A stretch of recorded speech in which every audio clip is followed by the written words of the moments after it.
Kalau orang bilang di Mekah nggak ada begitu, kita tanya dulu Mekah tahun berapa, ya kan? Di Mekah nggak ada kunut, gampang itu Mekah tahun berapa bro?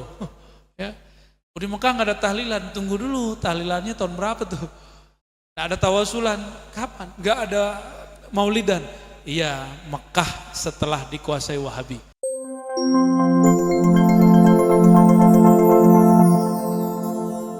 Kemudian juga disebutkan dalam Al-Maqsad Al-Asna bahwa beliau mentalakikan Al-Asma Al-Husna dari Abu Ali Al-Farmadi. Ya. Nah, Imam Ghazali yang dahsyat ini pun tidak lepas dari kritik Abdullah Al-Harari. Nah, maksud saya begini teman-teman semua, aswajah kita sanadnya sudah jelas. Maka jangan kemudian nyerempet kritiknya, jangan kemudian malah membunuh, mengkritisi, menjadi benalu di dalam Ahlus Sunnah sendiri, bikin gak maju-maju ntar. Ya. Lawan kita jelas kelompok yang mutatarrifun, yang ekstrim. Jangan sampai kita saling bantah-membantah sesama Ahlus Sunnah, habis cuma untuk bahas itu. Dan yang paling parah adalah bab politik. Nah, ini nanti akan banyak Ahlus Sunnah di akidahnya Asy'ari, mazhabnya Syafi'i, bertasawuf, baca Ratibul Haddad, Ratibul Attas, mungkin berthariqah, tapi pergerakan politiknya tidak sesuai dengan Ahlus Sunnah. Kata yang disinggung oleh Gus Ahmad. Ya. Kalau baca kitab Thahawi, kitab Imam Asy'ari, kitab Imam Ahlus Sunnah, apa ajarannya? Ya?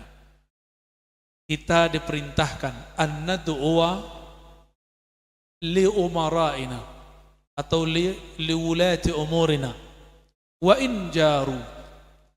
Kami diperintahkan untuk mendoakan para pemimpin meskipun mereka menyakiti kita. Ini ditulis juga oleh Imam Sufi Abdul Wahab Sya'rani dalam Al-Minan Al-Kubra, kemudian juga dalam Al-Bahrul Mawrud, dengan lafaz yang berbeda-beda ya. Intinya mendoakan pemimpin itu sama dengan mendoakan rakyat. Jadi kita nggak ada urusan dengan saya beda ideologi dengan dia, bukan itu. Tujuan kita maslahat. Nah, itulah pembukaan saya ketika ngisi kajian di Kemenak kemarin. Ceramahi presiden dan wakil presiden kan. Saya jujur dan saya katakan saya nggak nyoblos Anda.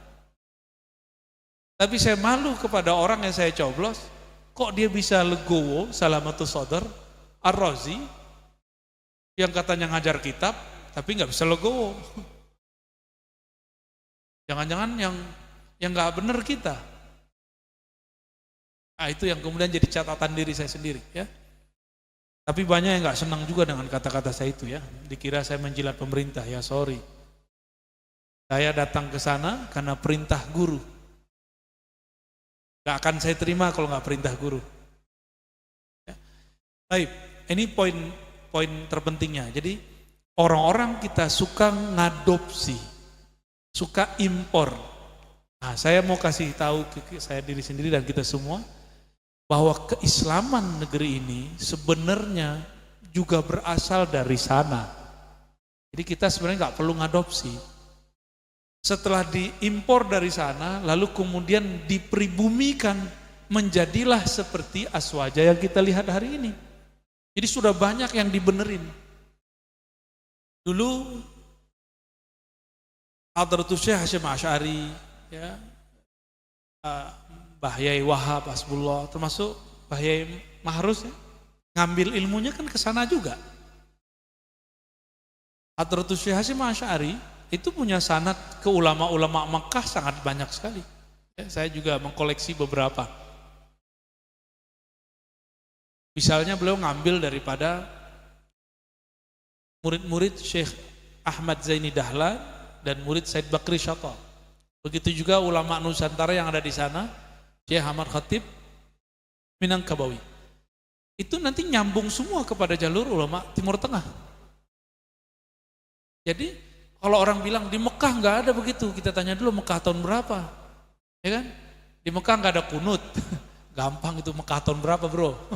Ya, Di Mekah nggak ada tahlilan, tunggu dulu, tahlilannya tahun berapa tuh? Nggak ada tawasulan, kapan? Nggak ada maulidan. Iya, Mekah setelah dikuasai Wahabi. Ini yang salah banyak orang, dikira 1924, enggak.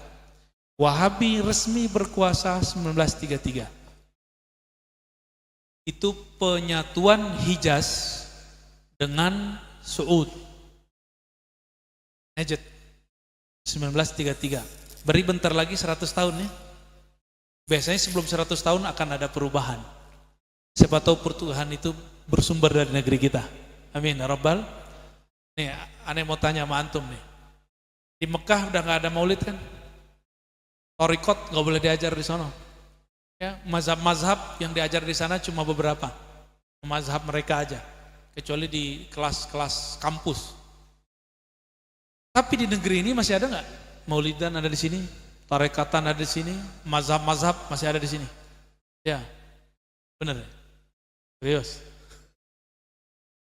Dalailan ada di sini nggak? Jadi dulu yang diamalkan ulama Madinah, Mekah, udah diamalkan oleh orang Nusantara hari ini. Dan yang paling terbuka mengamalkannya, mengembangkannya itu pesantren-pesantren. Maka kita perlu bangga menjadi bagian pesantren. Karena pesantren nggak ditutup kan? Pesantren ditutup nggak? Semua sekolah ditutup di Jakarta. Pesantren tidak pernah ditutup. Semoga ini sir nubuat Nabi Muhammad SAW. Ya. Dan bagian terakhir yang mau saya sampaikan,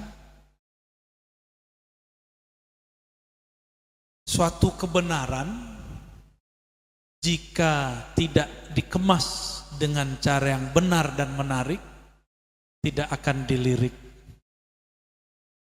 Ini paling penting nih, mumpung yang megangnya anak muda, ya enggak? Yang kita yakini, ini benar enggak? Yang kita amalkan ini benar enggak? Ya. Maka kita harus buat packaging, dibungkus dengan cara yang bisa diterima orang. Sekarang orang lebih banyak nonton TV atau megang handphone.